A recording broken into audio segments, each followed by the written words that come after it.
Thank you, Vernon, and thank you all for being here this afternoon. I'd like to present the ongoing research that my colleagues and I at the Kennedy School, at the Belfer Center in particular, have been working on this particular issue.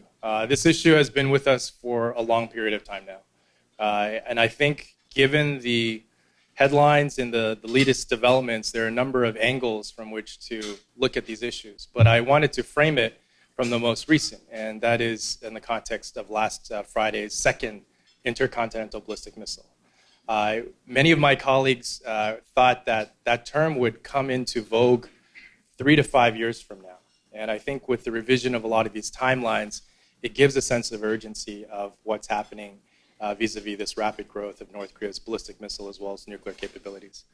So with the heading of the ICBM, in the technical community, there's a lot of debate right now of this whole threshold idea. There are a subgroup of the technical experts saying the second ICBM test, if you evaluate it from the reentry vehicle component, what was caught on this security camera in Hokkaido, that it basically failed, that it disintegrated and shows that the North Koreans aren't quite there yet. But I would encourage the group here to think of the net assessment. And on a net assessment, certainly there are setbacks, but North Korea of late has been making remarkable net forward progress. So specifically with the question of where this North Korean nuclear crisis is headed, I wanted to get into the details here. So the 3 key points here, first is, if you look at this second ICBM test, based on its altitude and the distance, the consensus view is that this technology now has the potential capability of reaching the continental United States. Now, a shorthand version of that is the American homeland. North Korea has never posed a direct threat to the American homeland. The traditional threat perception was that the growing North Korean capabilities put U.S. allies, U.S. military personnel, U.S. citizens in the region at risk. But now the notion of an unconstrained North Korean nuclear weapons program, there is no agreement in place. There are no constraints overall in terms of, if you look at the sanctions, the view is that they haven't been successful for the narrow purpose of trying to slow down or halt North Korea's WMD programs. We have now senior U.S. government officials labeling North Korea as a clear and present danger to the American homeland. And that formulation has elevated the priority of North Korea as a threat. But if you look at the various tools, and I'll go into a little more detail, right now there's a big focus on ballistic missile defense. And those various capabilities, while we have had a number of recent tests to try to further develop those capabilities, the operative word is in development. This is a type of technology that is still being further developed. The second point that I wanted to raise is the specific point related to sanctions. There is something that last summer when I was here, had a chance to engage the audience then about the sanctions conundrum.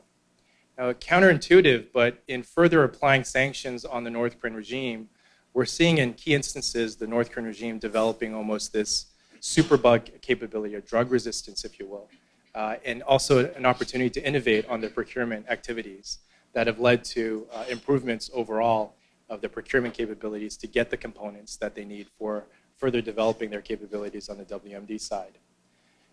Given the current pace of developments, there is no certainty of U.S. military action, but certainly the, I think, way to frame it objectively is that the likelihood of U.S. military action is rising if the current trend lines continue. And the last point, I wanted to go into a bit of detail of how the core countries are dealing with this particular issue, specifically from the angle of how they're framing the North Korean nuclear threat, how they're evaluating it, and how they're seeking to manage it. So to go down a bit of memory lane here, this is a graphic that my colleagues at the Center for Strategic and International Studies put together, looking at the 3 Kim leaders, the reign of the Kim family. The founder, under Kim Il-sung, from 1984 to 1994, we really didn't see much in terms of these type of development activities. Under his son, Kim Jong-il, you're looking at a situation where towards the latter part of his rule, there definitely was more activity. And I think overall view is that Kim Jong-il was adept at using ballistic missile tests and nuclear tests to raise the price, if you will, of the prelude to a negotiation, this idea of a bargain, being bought out, if you will. Now, under the grandson of Kim Il-sung, Kim Jong-Un, prolific. And we're talking about different types of technologies on the ballistic missile range, as well as the nuclear tests. And if you look at this last column in 2016 alone, last year, the diversity of that portfolio of ballistic missile capabilities and testing is truly different and a source of a lot of concern. The key takeaway, though, is Kim Jong-un and the 5 years of his rule so far, there's yet to be any overtures about negotiations, any serious ones at least. And with this, there's an increasing view that Kim Jong-un is very focused on nuclear weapons capability. But the qualification here is this intercontinental ballistic missile and a nuclear warhead on top of that. If you look at it from the international relations history, that type of weaponry is really the preserve of the great powers. So for a country of a little over 20 million that is always viewed on the brink of food security issues, and also this young leader of 33, 34 years of age, the idea of this type of regime having the ultimate weapon in international relations is something that has led to the conclusion from a lot of the professionals in Washington and the military, intelligence, and government circles that this is something that can't be tolerated. It's something that we can't trust the North Korean regime with this type of capability. And that's where I think we see the elevation of the urgency of the North Korean nuclear issue at this particular point in time. Now, the other part of it, if you zero in, the advancements in the technology, it is qualitatively different. This is from February of 2017 and the test of what's called the Pukguksong-2. This is a mobile launcher, and if you look at the tracked capabilities, you get a sense of how this is capability that gives the North Korean regime strategic surprise.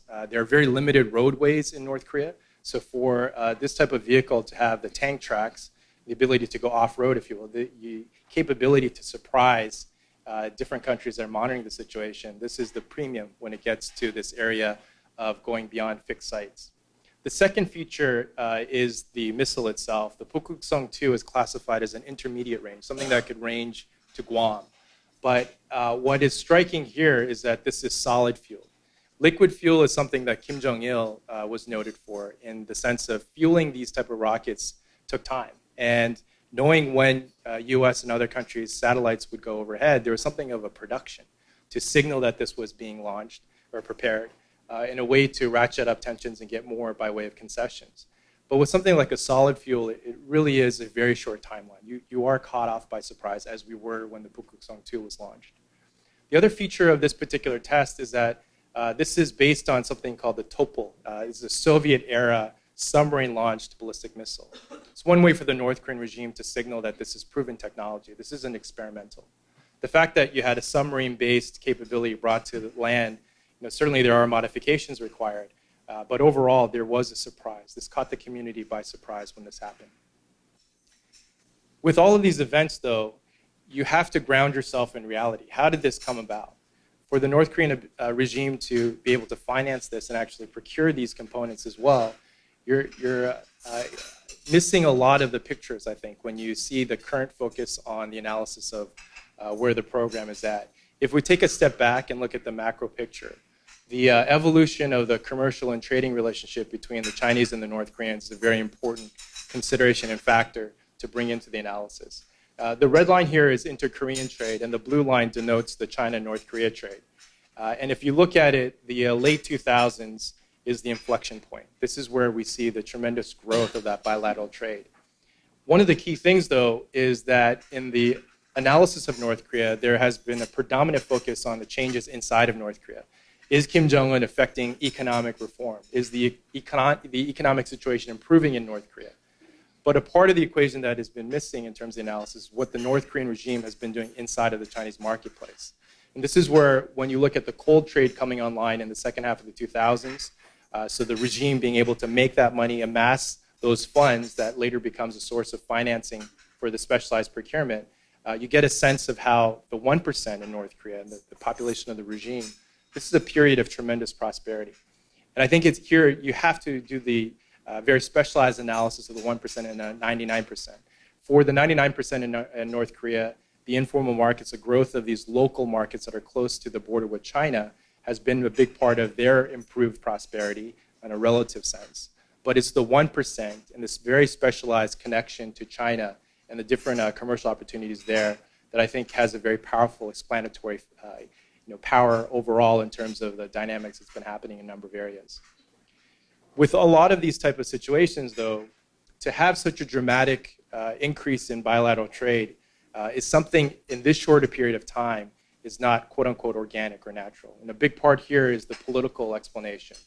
In October of 2009, then Premier Wen Jiabao led a very senior delegation. In last year's talk at the Asia Society, I went into more detail about that.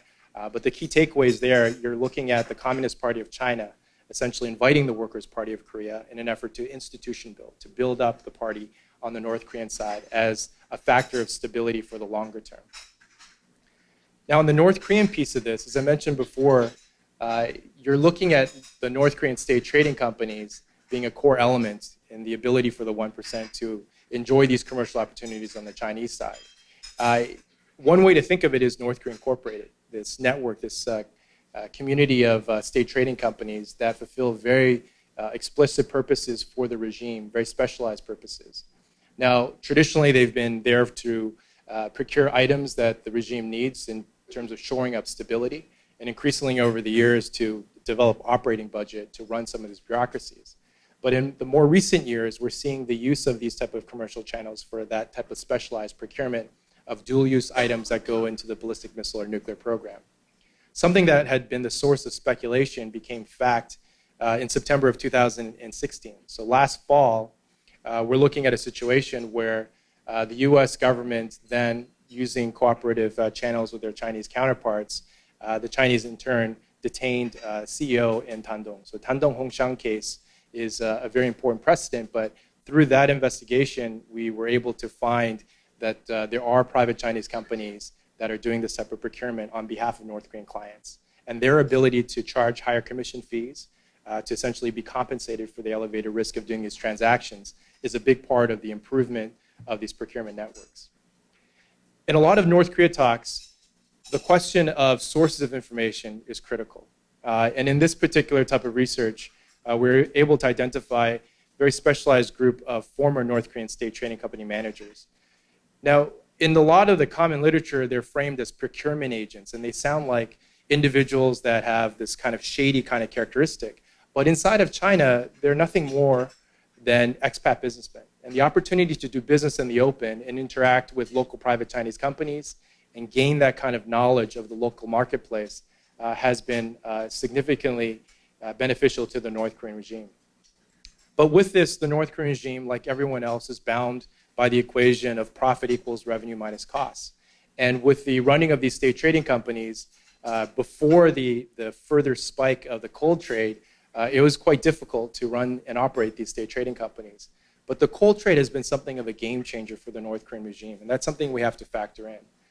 One of the caveats here is that there's a great deal of focus in the UN Security Council resolutions to go after this coal trade. And if you look at it, the more recent Security Council resolutions are focused on something called sectoral bans, where China in particular is helping to implement these measures where the Chinese side is essentially not purchasing North Korean coal.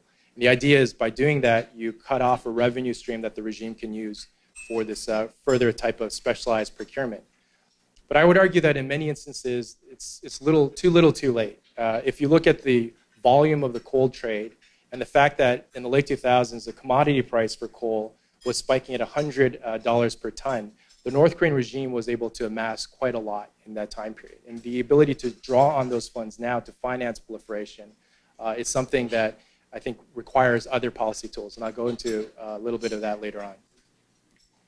If we zero in on the China factor, one way to absorb this is that China has been approaching a dual track in parallel fashion dealing with the North Korean issue. One is the party-to-party connection, and that is the highlight of which was the October 2009 high-level delegation with Wen Jiabao leading the equivalent of an interagency group over to Pyongyang and signing these trade agreements and other types of party-to-party agreements. And then the Chinese chairmanship of the six-party talks.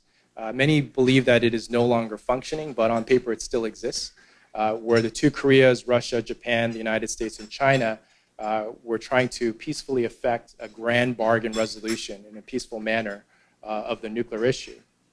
Now, if you look at the Chinese activity right now, there's a great deal of commercial activity through the party-to-party interaction with zero linkage to denuclearization. The priority here is the stability of the North Korean regime. And the peak of this type of activity was around the period of the succession, the leadership succession, where we had an ailing Kim Jong-un accelerating the transfer of power to his son. And the Chinese concern about the stability of the North Korean regime, and we see the growth of these party-to-party mechanisms. But the fact that it has zero linkage to denuclearization doesn't mean that the Chinese leadership is not concerned about denuclearization. The view is that they have a dedicated channel through the six-party talks. Key takeaway here, though, is if you're in North Korea's position, you're receiving a lot of benefits in the party-to-party connection with zero linkage to denuclearization. Then the question is, if you're the North Korean regime, why would you go back to the six-party talks? So I think the prioritization of stability in that short-term period unintentionally has this negative consequence of essentially taking the momentum out of the six-party talks and creating this very specialized channel through the party-to-party connection. Now, if you look at the other countries, it's quite scattered, but I draw your attention to where the United States is. And the fact that the United States codifies everything through the lens of denuclearization. No denuclearization activity, no economic development assistance, other benefits along the lines of implementing denuclearization. But it's the relative gap between China and the United States that gives you a sense of the enormous room that the North Korean regime has to maneuver. When you look at these type of activities on the ballistic missile development and nuclear development front, there's almost a kabuki play-like immediate reaction. It's usually this reversion to the Security Council, a statement of condemnation, and usually another Security Council resolution with yet more sanctions. But as that tone of condemnation subsides, you kind of see this type of return to the commercial activities, and particularly the continuity in many instances of the North Korean activities inside of the Chinese marketplace. Now, if we switch to the third point here of how the countries have been dealing with the situation, one way to frame it is from the perspective of the actual name of the Trump administration's North Korea policy. In the prelude to the summit between President Xi Jinping and President Trump in Mar-a-Lago, Florida, the U.S. administration announced the North Korea policy, and it's called Maximum Pressure and Engagement. Right now, we're seeing statements under both headings that give a sense of lack of coordination even within the administration. Most recently, we had Secretary of State Tillerson talk about the opportunity to engage the North Koreans in negotiations, but with the condition that North Korea commit to denuclearization. But we're seeing a lot more under the maximum pressure, and here the notion of the increasing potential of the use of military force if North Korea continues on its development pace.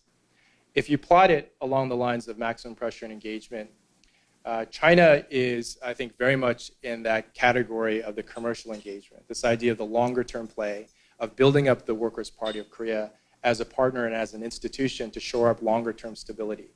But with that, certainly China has signed on for the more recent sectoral bans, but there are question marks in terms of implementation. With a lot of the recent technology, there are very small research groups that are able to use this technology to track coal freighters going back and forth between North Korean ports and Chinese ports. And the initial assessment is that a lot of that activity is still going on in spite of the more recent sectoral bans. Now, if you look at the other countries, for a country like Russia, there are ongoing commercial activities related largely to North Korean labor inside of Russia, and broader examples of gasoline and refined petroleum type of trade whenever there is a curtailment in the China-North Korea dynamic. But in terms of the maximum pressure component, clearly Russia is on the lower edge of that as well. Oh, perhaps it's a North Korean hack of the presentation. But let me summarize with that particular one, the sense of the relative distance as well between where the United States is, where it's predominantly in the maximum pressure category and less on the engagement side. So you're looking at a situation where, yet again, the gap persists. It's going to seem like deja vu here. But with the last slide, the ongoing focus and prioritization of maximum pressure is curating something of a polarization. Now, with this, the question of where two key countries, the allies of the United States are, is a big focus of attention as well. South Korea recently had a change of government, so now we have a progressive government in South Korea under Moon Jae-in. The concern during the election cycle was that President Moon, being a part of the progressive group, as he increasingly had a good chance of winning the Blue House, that he would reintroduce Sunshine Policy, this economic engagement of North Korea. That hasn't fully come to fruition, but there are ongoing efforts from the South Korean side to try to engage the North Koreans. Those efforts have met with a lot of silence on the North Korean piece. But if you look at the Japanese side of things, there is an interesting closeness between the United States and Japan that if you think of the saying, don't let a good crisis go to waste, the notion of a common threat perception is key here. I think the Japanese and the United States and the international community are perhaps the only two countries who view North Korea the exact same way, which is as an existential threat. Existential in the sense that Japan for many years now has been the focus of a growing North Korean missile, a proven North Korean missile capability. With the intercontinental ballistic missile capability now ranging and threatening the United States, there is that threat perception that is quite common. Now, South Korea has also been living under the threat of North Korean force, but it's different. And here you're looking at the long-range artillery that more or less holds Seoul hostage. One point I'd end up here and just open up to Q&A and broad discussion. If you look at how the North Korean calculus is changing over time, there are a number of features to highlight, but the most important is the anticipation from the North Korean side as they continue down this path of a nuclearized ICBM, that the probability of military action from the United States grows. So rather than being caught off guard by that or having their capabilities somehow reduced by this increasing specter of US military action, over the years we've seen a North Korean movement of their ballistic missile and nuclear testing facilities and storage facilities close to the border with China. So if there is a US military strike, we're looking at a situation where you'd have the world's two largest militaries in close proximity essentially operating. And the hope, I think, from the North Korean side, that that type of calculus would lead to a further consideration from the US side of actually carrying out a US military action. But the factor to keep in mind in the back of your minds as you look at this unfolding situation, again, is what I started out with, which is North Korean nuclear ICBMs and the march towards that and the net forward progress, putting the the American homeland within that type of range and at risk. And that's a part of the dynamic that's different. This is an element that if you look at the US focus and some of the statements that have been coming out, this is, I think, taken a lot of officials by surprise. Not in that they weren't anticipating this, but the fact that the North Koreans are making this kind of progress so quickly. So on that note, let me open it up to some questions and some discussion.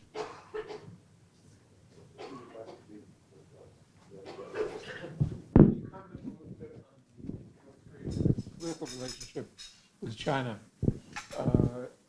Kim has not visited China to see Kim's office, I don't believe.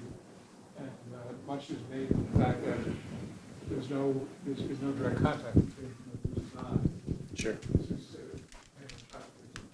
Sure. So the question about the personal dynamics between the Chinese and North Korean leaders, I don't think it is an underestimation to say that there's mutual animosity between the two leaders. But I don't think that is a factor that derails away from Chinese focus on rebuilding the Workers' Party of Korea. Something that comes out in meetings with Chinese colleagues, there is no love lost for the Kim family. And I think the sense of North Korea creating all of these headaches for the Chinese leadership is something that they endure, but keeping a focus on a time when there isn't a Kim family member in rule of North Korea, to have a party mechanism is surely a more durable way to go about it. So I think that prioritization leads to a certain type of discipline on the Chinese side, that irrespective of any type of working relationship between the two leaders, the actual party-to-party mechanism is still active. Right now, the Chinese ambassador to Pyongyang technically isn't a foreign ministry person. That individual is from the International Liaison Department of the Communist Party of China. That phrase is really an echo from the Cold War period. So it gives you a sense of a very different type of relationship that the party maintains with their North Korean counterparts. Yes. Well, first, thank you very much indeed for sharing this insightful analysis with us. I'd like to ask a question on the end game. There is no doubt that the North Koreans are taking leave from Chairman Mao's book when Communist China in the beginning was almost at war with Russia, which was, of course, a nuclear power at the time before China developed the first atomic bomb.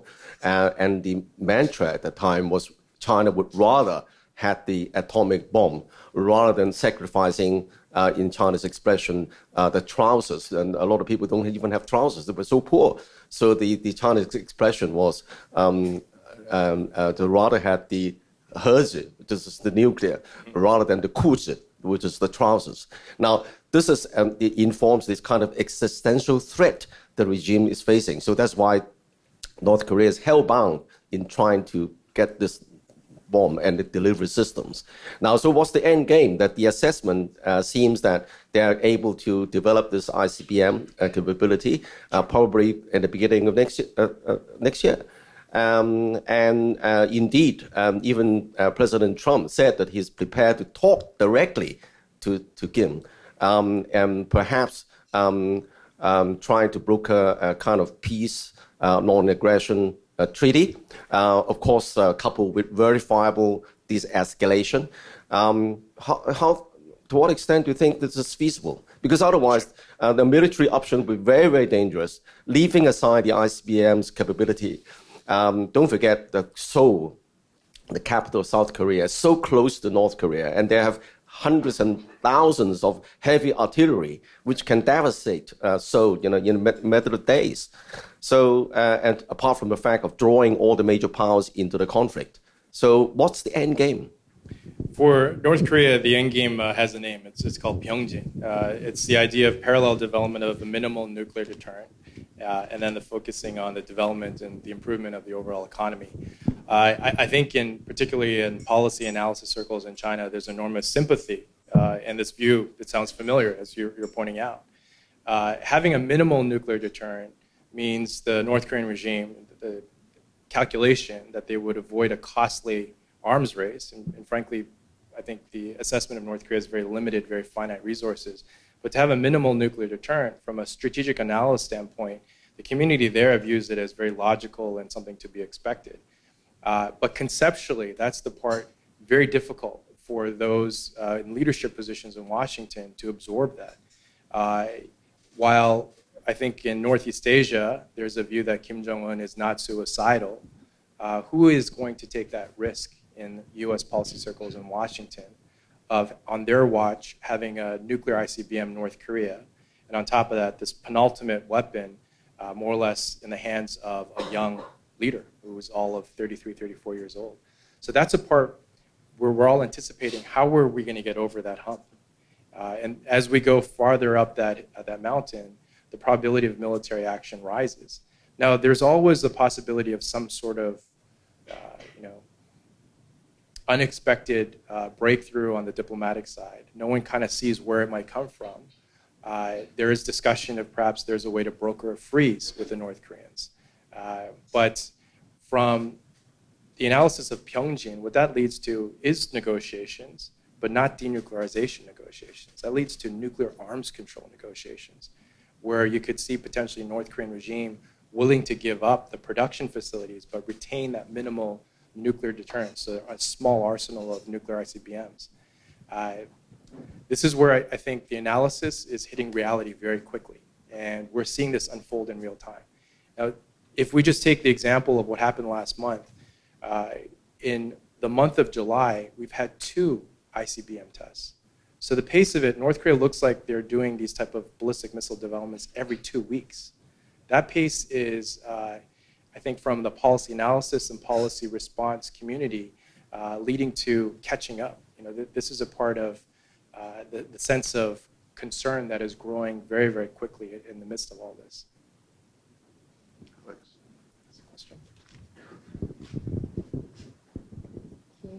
Thank you. Do we know where North Korea is continuing to source the technology, and just how have they been able to accelerate the pace of development so much recently? Absolutely. The traditional analysis of countries that have developed nuclear weapons, if you look at the common denominators, they all developed a very large military-industrial complex. In the case of North Korea, earlier on, they did as well. The Yongbyon nuclear facility became the basis of essentially the focus of the plutonium side of things. And then over time, we've seen more of this kind of Soviet-era technology for their missiles. The production and assembly lines for the missiles, I think, is now accepted as an internal and indigenous North Korean capability.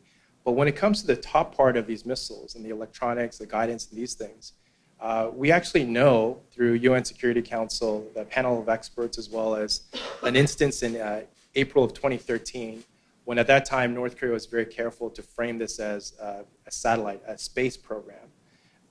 There was an explosion a few seconds after launch of what essentially is a ballistic missile just west of South Korea. The South Korean Navy went out, salvaged the parts, they did the investigation, and they verified that. The bottom half of the missile, the rocket motor, the different components could be traced back to this kind of Soviet lineage. But when they went farther up the missile, when it came to the guidance and other components, these things were traced back to Western Europe, the United States, to Japan. So the question of how North Korea, and these are sanctioned items or on control lists, export control lists, how the North Koreans got a hold of that is this part of the sanctions puzzle as well.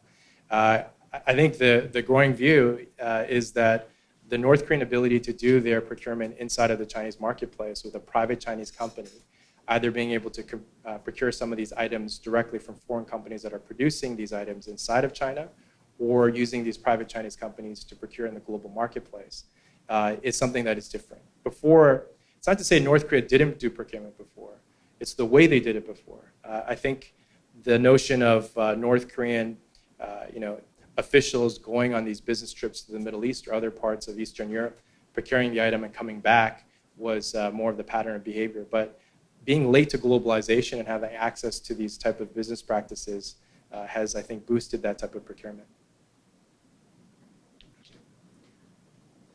Another question. How would you assess America's approach to the issue in the last 6 months? And what are your predictions in terms of how America and China are going to engage on the issue in the near term?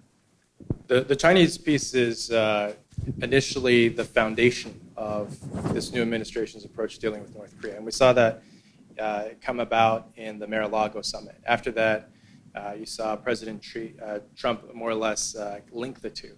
So, for China's help in reining in North Korea, there would be a good trade deal, some aspect of linking security and trade, something that we actually haven't seen before in that very explicit manner. Very recently, President Trump tweeted out the disappointment that China had not delivered. And now there is growing focus on what's called secondary sanctions. These are essentially sanctions targeting Chinese companies, entities, banks that are known to be doing business with these designated North Korean officials engaged in this type of activity. But I think the prognosis going forward, China's been very consistent in their statements, saying that it's not China's problem and it's not China's responsibility, that the nuclear crisis between the nuclear issue is between the United States and North Korea. And China has been very consistent in saying that they would support any diplomatic venue. They would be supportive in a way that few countries could. But if you look again at how Pyongyang is playing out, this North Korean game plan, the negotiation part comes later on after full acquisition of a nuclear ICBM capability. So that's the part where the gap, how we're going to bridge that gap, that's where we're all holding our breath. Because in that period of that gap, the probability and the likelihood of military action rises. Maybe a question in the back, if I could. Get to you in a minute. Going off of that question, do you think China has the leverage that the Trump administration seems to think it has on North Korea? If the question is about the trade leverage, the statistics all show that, and that's been well documented. But from a Chinese calculation, they're not going to cut off the trade. They're not going to do things that would be the tipping point of a collapsed regime and a failed state on their border. I think as China's rising in economic and military capabilities, the sense among Chinese leaders that they have more tools that they can apply to this very complex situation gives a sense of confidence still as the stakes are getting higher. But what the Chinese authorities have been doing, and I don't think this has been fully detected, the Chinese are concerned about the North Koreans using these commercial channels. And the vast majority of these commercial channels are used for benign activities of low-level consumer products and things along those lines. It's a smaller percentage that's used for the illicit trade of procuring specialized items. The Chinese have been doing something that I call sanitizing their trade. They've been trying to sanitize their trade with the North Koreans. We know this through documents. In 2013, a group of Chinese ministries issued something called Technical Bulletin 59. And this 236-page report documented the items, photos, basically saying that Chinese nationals are prohibited from selling these items to North Koreans, that it would be a criminal activity under Chinese law. But after 2013, the North Koreans did more capable ballistic missile and nuclear tests. So one way to interpret it is that this effort failed. It's not to say that we should give up or somehow throw in the towel. And the Chinese, I think, are still trying to improve upon those capabilities.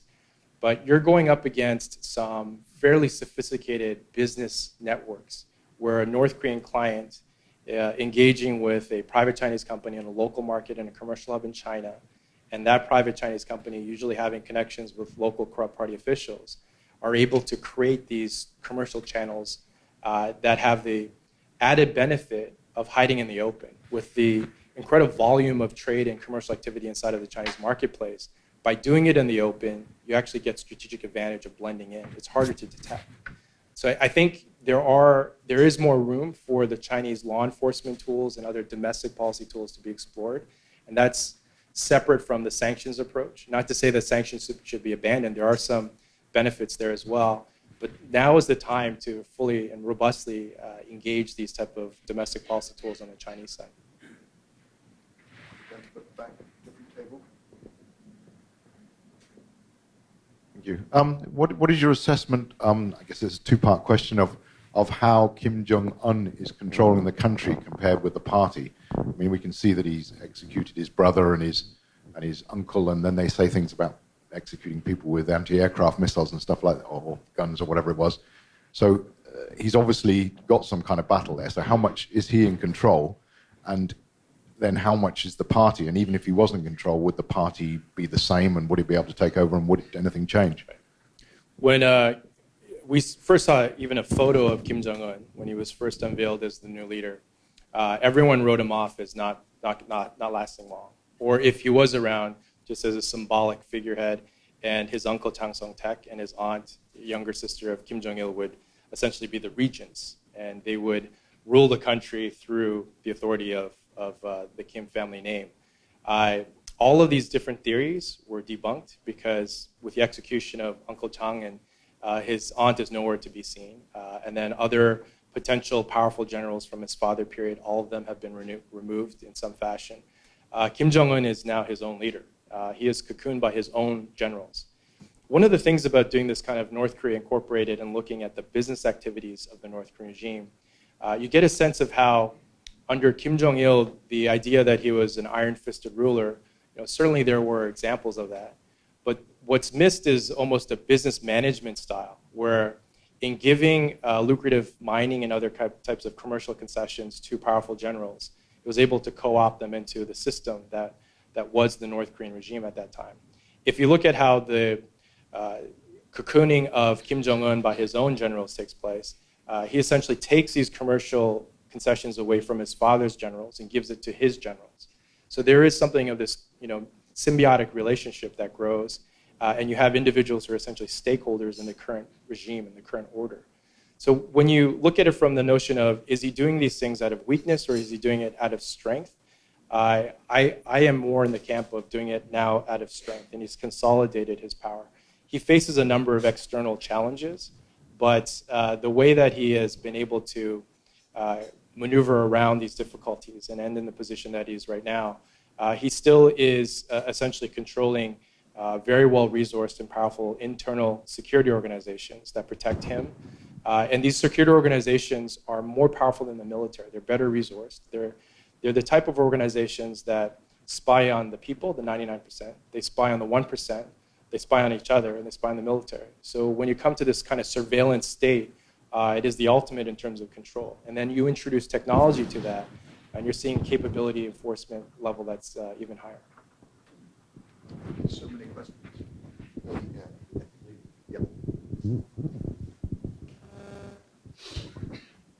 talking about potential military action.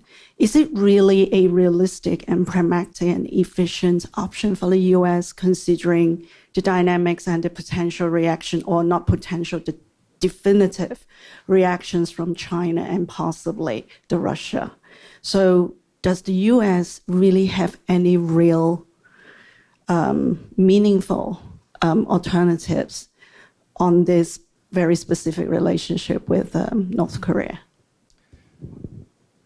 I don't think any of the military leaders, and right now in this administration in the United States, there are a lot of former generals.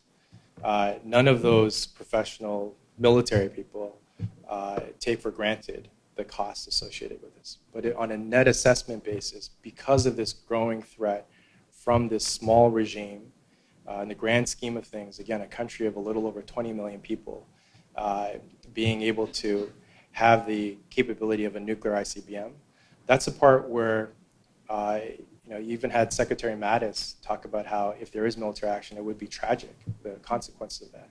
I think it's a sense of the rapid pace of the development, but also this notion that there have been no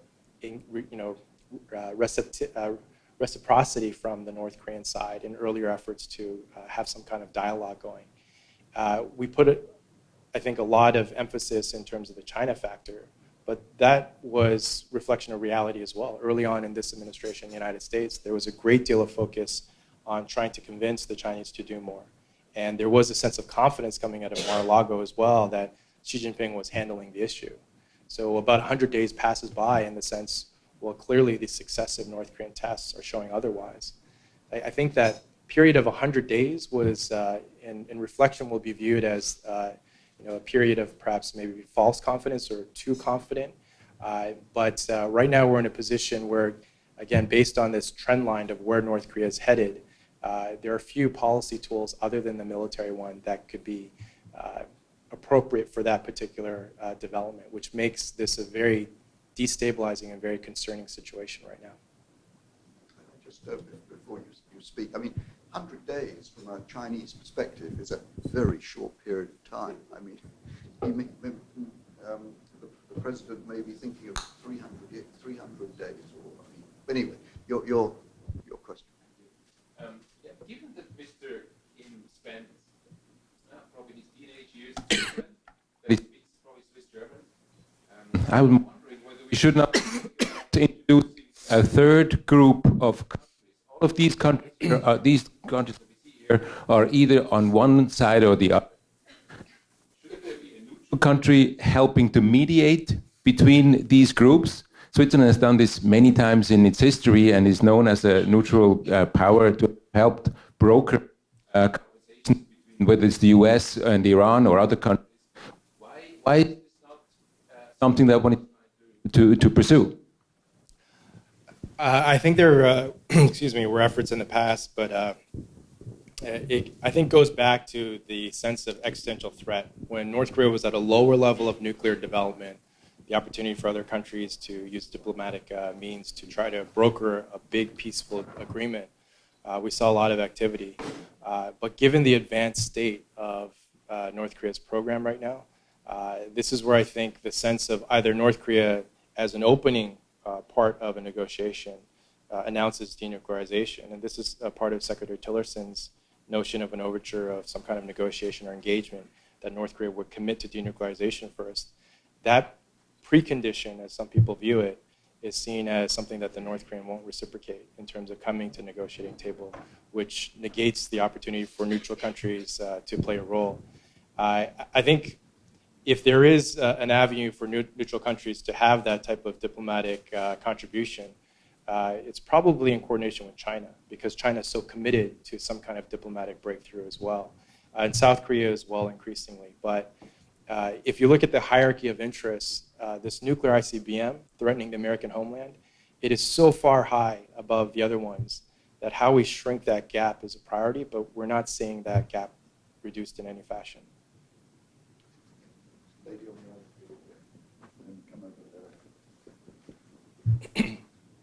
What is your most realistic and most dramatic scenarios going forward? I thought this was dramatic enough. That's a very high bar.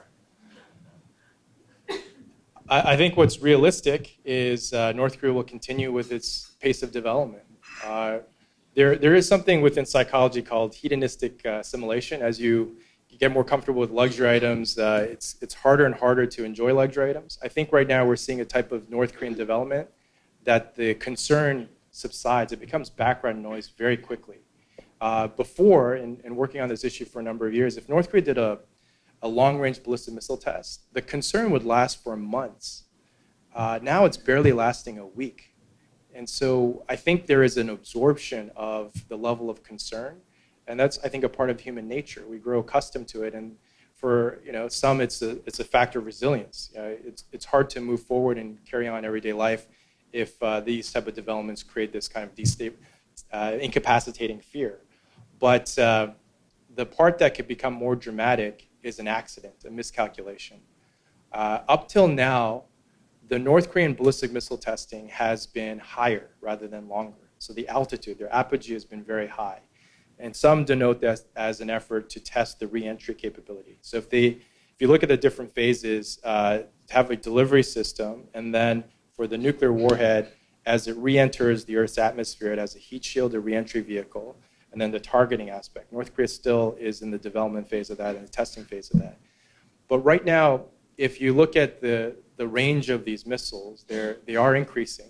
The most recent one was just off the coast of territorial Japan, right? So within the range of a security camera being able to see the splash, as many people saw at nighttime. So the dramatic component is an accident that in this heightened military situation, we know from a fact from the press reports that whenever these tests happen, they're tracked immediately by the militaries in the region, particularly the United States and naval capabilities. So if there is a view that it's crossing a certain line, then there will be an attempt to intercept. But if there is a malfunction from the North Korean side, how would we know? So the intention of actually trying to target a military base in Japan from an accident, we won't be able to distinguish. So the triggering of an actual kinetic event in the name of self-defense, that's the area of escalation that becomes very worrying.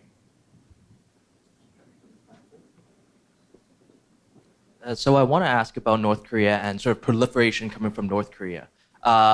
So one of the worries after the Pakistani sort of nuclear test in the 1990s was that the Pakistani sort of experimental technology sort of just began proliferating to a lot of other places like North Korea.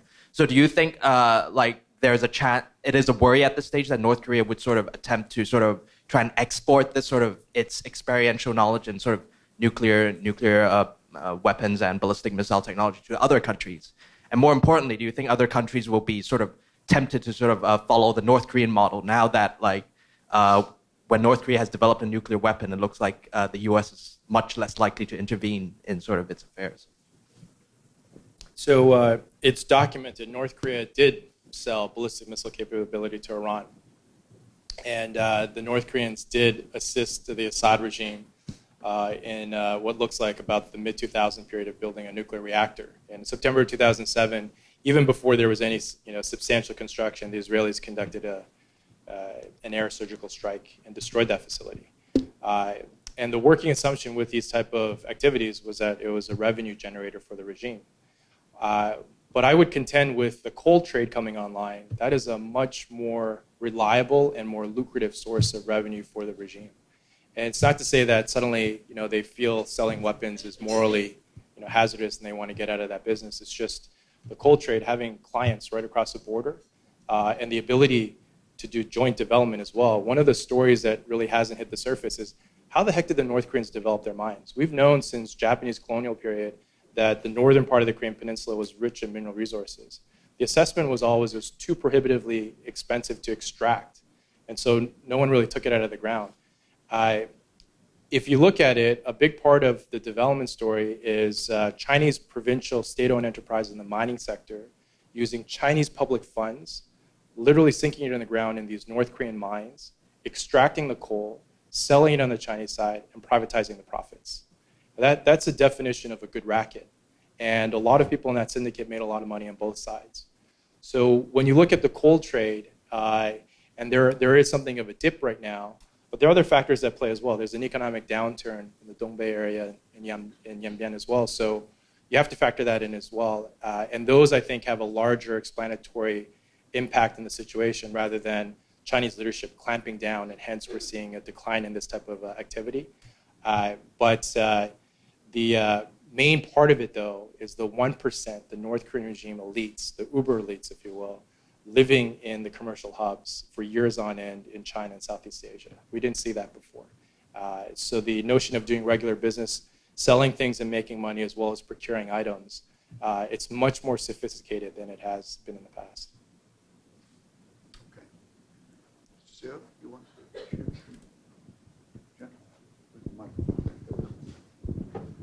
Well, John, it's been interesting to see you studying one issue for more than 20 years. China definitely is a stakeholder in the whole issue.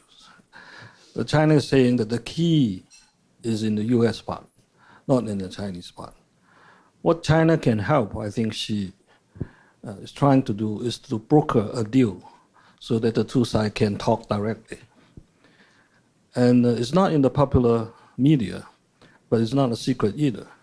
The offer on the table is that for the US and South Korea to stop their military drill and the North to stop their testing, both of nuclear and the missile.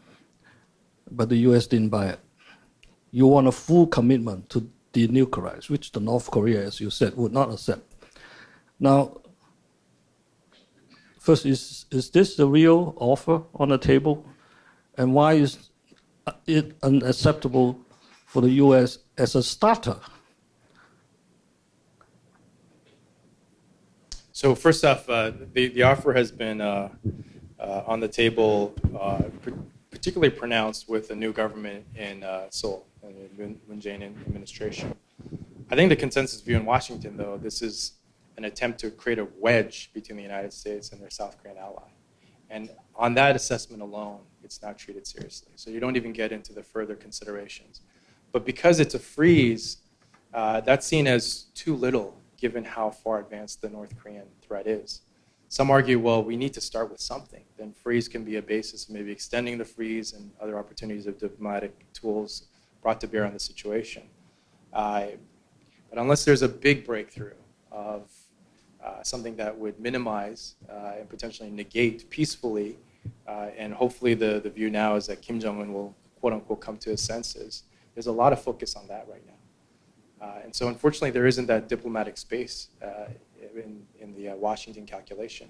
Freezes and other things worked in the past because North Korea's nuclear weapons program was at a much lower level of development. You have 5 North Korean nuclear tests. We're all anticipating a 6th at some point. The first one was considered a dud. The technical community believes that because it was below 1 kiloton yield, it wasn't technically a chain reaction, it wasn't a nuclear test. But they've done 4 after that, and the 5th one was deemed to be on an explosive yield category where people are nodding their head as they've made significant progress in that area. They still have to miniaturize a nuclear warhead, put it on a payload that would be deliverable. But as I was mentioning, this is a net assessment of setbacks, yes, but on a net assessment, they're making forward progress. Well, thank you very much indeed.